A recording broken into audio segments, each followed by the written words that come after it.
The message arrived on every communication device across Earth simultaneously.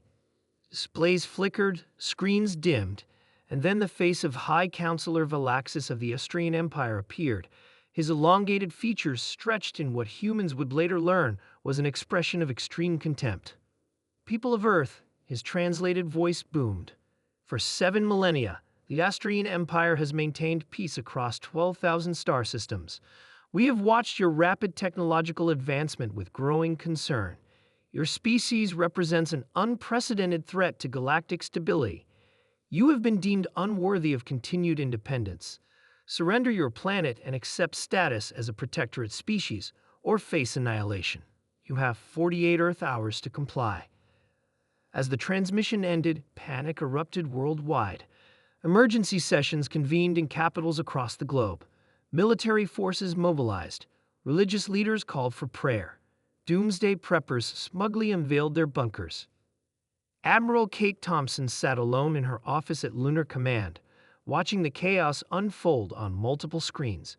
At 53, with steel-gray hair cropped short and eyes that had seen humanity's first tentative steps beyond their solar system, she was the natural choice to lead Earth's defense.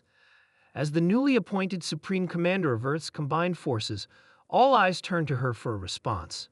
And she laughed. It started small, a chuckle that built into full-throated laughter that bent her double in her chair. Her aide, Lieutenant James Wilson, stared in horror. "Admiral, are you okay?" Thompson wiped tears from her eyes. "I'm sorry, James. I'm not having a breakdown. I just realized something absolutely fascinating about our new friends.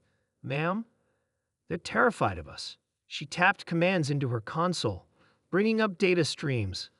"Look at the transmission. Analysis shows signs of stress vocalization. Their pupil dilation indicates fear, not aggression. But they've threatened to destroy us, Admiral." "Yes, that tells us everything." Thompson stood, pacing the small office. "Think about it. 7,000 years of peace. That's their first talking point. Not their technological superiority, not their military might, their stability." She pulled up historical data. Humanity went from horse-drawn carriages to landing on our moon in less than 70 years. We developed nuclear weapons, quantum computing, and practical fusion in the span of a century. Our advancement isn't linear, it's exponential. And that scares them, Wilson realized. "Terrifies them," Thompson corrected. "An empire that values stability above all else confronts a species that thrives on change. They're not attacking us at the height of their power. They're attacking us before we reach ours." Over the next day, Thompson convinced Earth's leaders to follow her plan.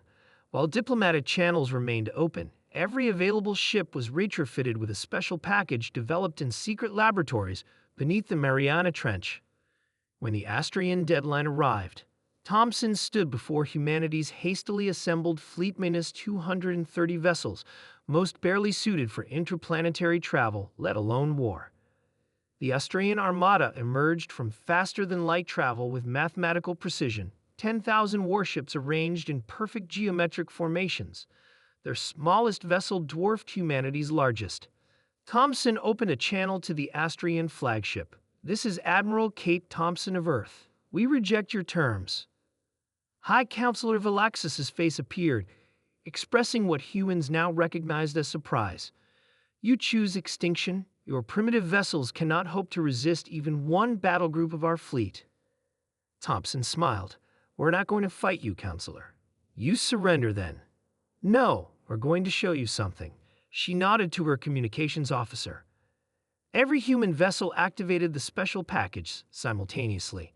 Not weapons, but transmitters, broadcasting to the Astrian fleet the entirety of human history. Not curated or censored, the raw, unfiltered story of humanity, our wars and our peace, our cruelty and our compassion, our greatest failures and most stunning achievements. The transmission included footage of humans rising from destruction, rebuilding from ashes, surviving catastrophes that should have ended them. And the Austrians watched in collective horror as they witnessed a species that had nearly destroyed itself dozens of times, with plagues, world wars, climate disasters, and each time emerged stronger, more innovative, more unified. "You see," Thompson explained to Valaxis, whose complexion had paled considerably. Your empire fears change because change brings instability. But humans are born of instability. We don't just survive chaos, we harness it.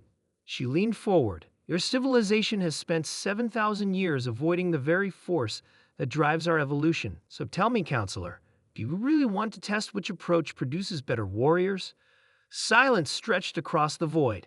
Finally, Valaxis spoke, his voice notably subdued. We will require time to consult with the High Council.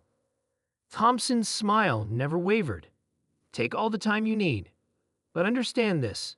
Today you threaten one world. If you return, you'll face thousands. Humanity doesn't remain idle. As the Astrian fleet retreated, Lieutenant Wilson approached Thompson on the bridge. They'll be back, won't they? Thompson nodded. Eventually, but not as conquerors. As what then? She looked out at the stars, her eyes reflecting their ancient light. As students.